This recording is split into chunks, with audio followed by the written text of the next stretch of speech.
This new announcement from the Disney parks just makes me sad. But this announcement has just caught my attention enough to where it's like, oh, I want to be able to share what I'm thinking about this particular announcement.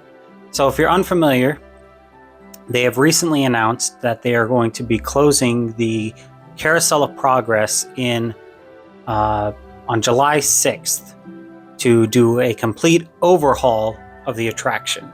I'm not the type of person that it really gets hung up about these Disney updates. When they changed Splash Mountain, I was actually very excited for it. I was a little bummed when they took out the Great Movie Ride. I thought we were losing the narrative of the park a little bit there. But I also am very excited for Mickey's Runaway Railway. That seems like a really cool ride. This update is probably the first time where I'm actually a little bummed of what we're losing. And for 99.9% of you, I'm sure that is just whatever. Who cares? And maybe if this is, something that you're interested in, hey, we can be kindred spirits, and I'd love to have you stick around, because if you appreciate the Carousel of Progress as much as I do, you and I can be friends. Because the Carousel of Progress is probably one of, if not my favorite attractions at Disney. I haven't ridden every single attraction out there that exists, but the Carousel of Progress just made a lasting impression on me, and I only rode it once.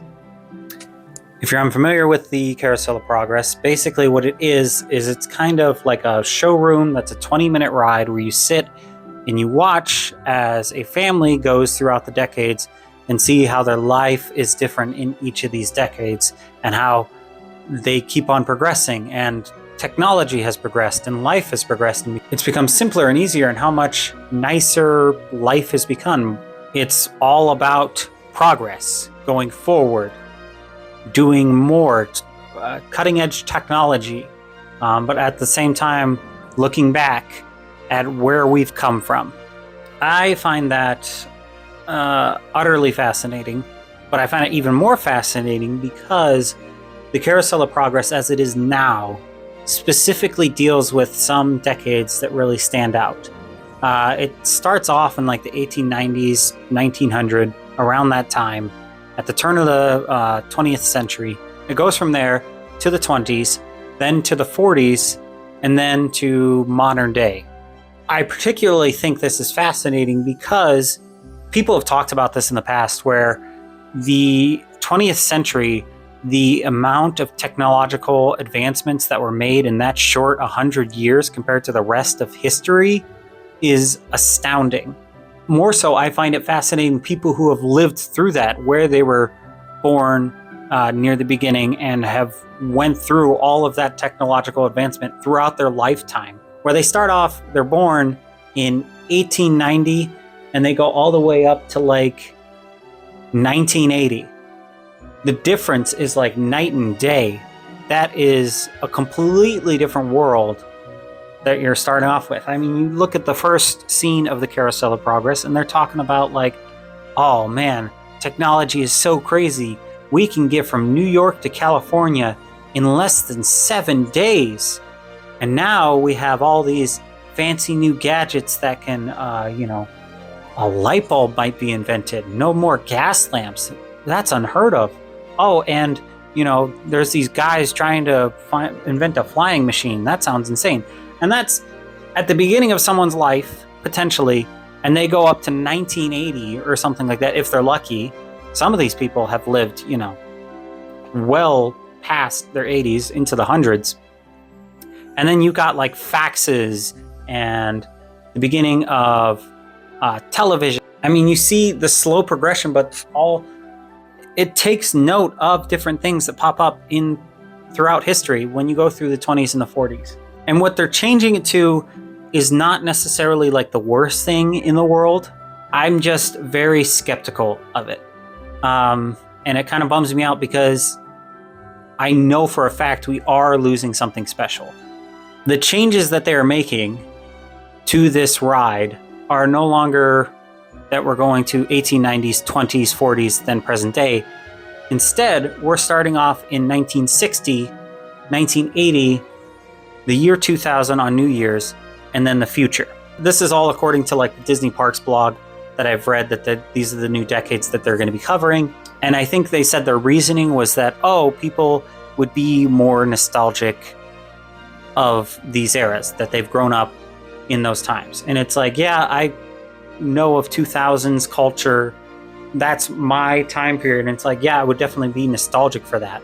The issue that I'm seeing, and the sad part, is that the Carousel of Progress, as it is now, is a perfect encapsulation of what Tomorrowland is supposed to be. That spirit of innovation, that spirit of going forward, the Carousel of Progress, looking towards progress. And it showcases how far we've come and where we're going now. And if you look at the end scene of the current Carousel of Progress, it's pretty close to what we have now. You have people setting timers with voice activated things on their oven. They have like a Siri type thing. They have VR, all these different things. You talk about Tomorrowland, that is, for the most part, very retro-futuristic. It is the style of what people pictured the future to look like in the 50s and 60s, very mid-century look of Tomorrowland. And it's kind of changed here and there. And people have talked about the Tomorrowland problem, which the original intent of Tomorrowland was for the world of tomorrow, right? What we're aspiring for. When they made it in the 50s and 60s, they're like, this is what we see on the horizon. And that's what's exciting. We're showing you, it was like a World's Fair in a Disney park. It was like, look at all this amazing technology, look at the future, all these different things. But the problem with that is that this is the Tomorrowland problem. The problem with that is that the future is always catching up to you. And so making a park around that concept is a very difficult to do, because it's like you constantly have to change it because you're always going to be outdated. In my opinion, the solution to the quote-unquote Tomorrowland problem is to just have a retro-futuristic vibe. I mean, you see that in Disneyland Paris, where they went very Jules Verne heavy. I think it's gorgeous. I've never been there, but I would love to go there. And if they kept it a mid-century view of the future, I'm sold. I love retrofuturism. They're trying to do more to modern audiences, and maybe this is just me, because it seems I would not be surprised if the Carousel of Progress was not popular, and they may see it as the reason it's not popular is because it's kind of just sitting there for a showcase and people aren't relating to it. So it's like, hey, maybe if we have a more relatable show, people will enjoy it more. But I don't know. There's so many different things in Disney World, Disneyland, all the Disney parks. They have historical aspects in their parks. You have the Hall of Presidents. You have Main Street that is very 1800s focused on the very like turn of the century town that Walt Disney grew up in. You have a lot of Americana. You have Epcot that goes into history and science and all these different things. And I feel like you can update things, sure, with Tomorrowland and have it be more modern. But Carousel of Progress, I feel like out of most rides in Disney, it is one of the very few rides that is actually trying to say something. It is not just entertainment. It's more edutainment, I guess. And that's what they're trying to go for with a lot of rides, like in Epcot. But most of them are just like, hey, especially in Disney World, it's like, hey, Walt Disney thought this was cool, so, the spirit of adventure, so Adventureland, exploring and whatnot. But none of the rides really, have something to say about that. And the Carousel of Progress is telling you a story. It's fascinating to hear. It makes you look at the past and see where we came from and are more grateful for it.